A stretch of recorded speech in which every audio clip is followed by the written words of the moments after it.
안녕하세요. 2월 21일 수요일 날마다 죽기로 큐티 가이드 시작하겠습니다. 오늘 본문은 창세기 34장 1절부터 12절까지의 말씀입니다. 모든 일에는 순서가 있다는 말이 있습니다. 어떤 일이든 정해진 순서라는 것이 있고 이를 지키지 않았을 때는 큰 손해를 보게 되거나 기대했던 것보다 못한 결과를 맺게 되기도 하죠. 이는 사람과의 관계에서도 마찬가지일 것이에요. 만약 내가 누군가에게 잘못을 했다면 마땅히 먼저 그 잘못에 대해서 사과부터 하고 뒷수습을 해야 될 것입니다. 하지만 이 일에 대해서 그 어떠한 사과도 하지 않은 채 일을 해결하려고 한다면 아마도 상대방은 매우 불합리하다고 느끼면서 분노하게 될 것이에요. 그렇게 된다면 아마도 둘 사이의 관계는 해결되기보다 더욱 나빠지게 될 것입니다. 오늘 말씀에서도 순서가 어긋나서 생긴 문제를 다루고 있습니다. 관찰 질문 1번입니다. 야곱의 딸 디나는 누구에게 욕을 당합니까? 2절을 보시면 야곱의 딸 디나에게 매우 큰 일이 일어나게 된 것을 볼 수 있습니다.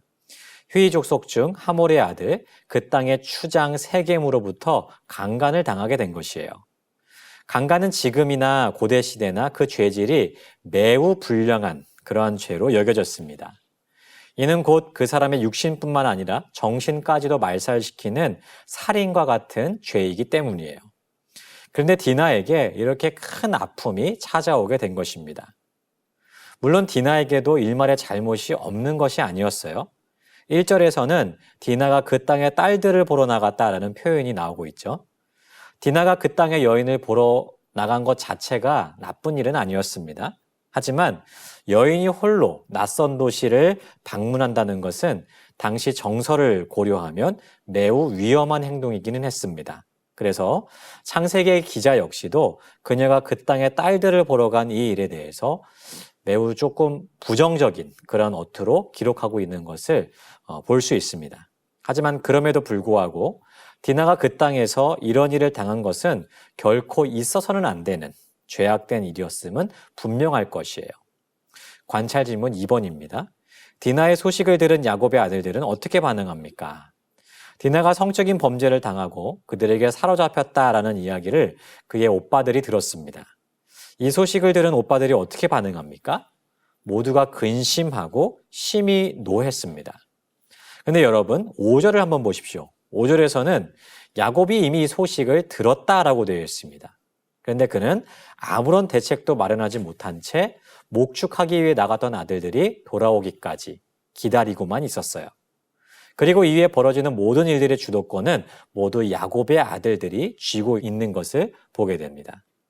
이를 보면 야곱은 아버지로서 이 일에 대해서 그 어떠한 적극적인 행동도 취하지 않는 무능하고 무기력한 사람으로 비춰지고 있다는 것을 알 수 있는 것이죠.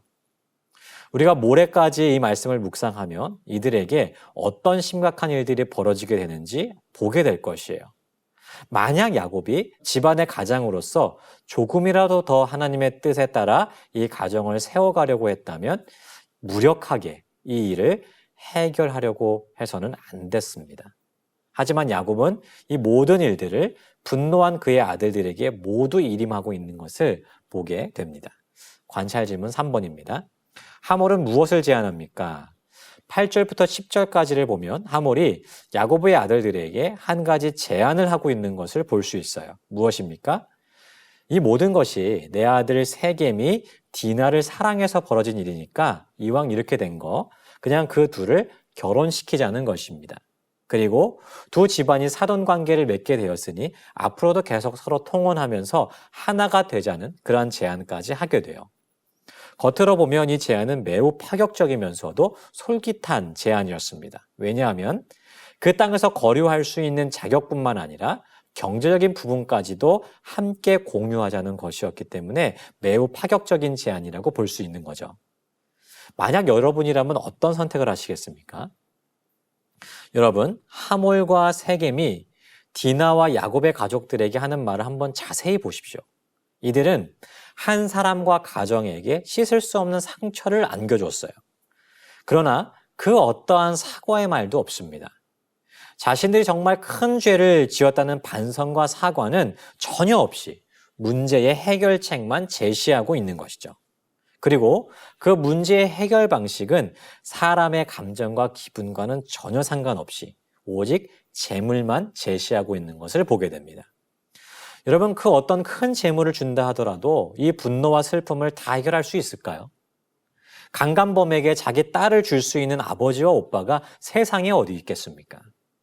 돈으로는 사람의 상처와 아픔을 결코 치유할 수가 없어요. 오직 겸허한 반성과 사과와 잘못에 대한 진정한 참회가 수반되게 될 때 이후의 문제도 바라볼 수 있는 마음의 자그마한 틈을 찾을 수 있게 되는 것이에요. 하지만 그들에게는 그 어떠한 반성도 사과도 없는 것을 볼 수 있습니다. 그들의 이러한 자세와 태도로 인해서 향후 되돌이킬 수 없는 엄청난 사륙극이 벌어지게 된다는 것 여러분도 아마 잘 알고 계실 것입니다.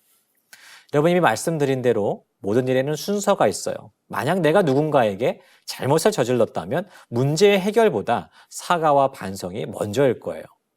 다른 사람과 혹시 관계에 문제가 있습니까? 혹 그 문제가 나로 인해서 시작된 것인가요? 그렇다면 먼저 내가 지은 잘못이 무엇인지를 생각해보고 반성하는 마음을 가져야 될 것입니다. 그리고 그 사람에게 진심 어린 사과와 함께 문제를 해결해 가야 될 것이에요. 물론 내가 100% 잘못해서 벌어지는 일은 매우 적습니다. 제가 바라기는 이 말씀을 통해서 벌어진 잘못에 대해서는 참회와 반성이, 그리고 틀어진 관계 속에서는 참된 용서와 회복이 일어날 수 있었으면 좋겠습니다. 오늘도 하나님의 말씀 가운데 순종하면서 살아가는 우리 모두가 되기를 주님의 이름으로 축복합니다.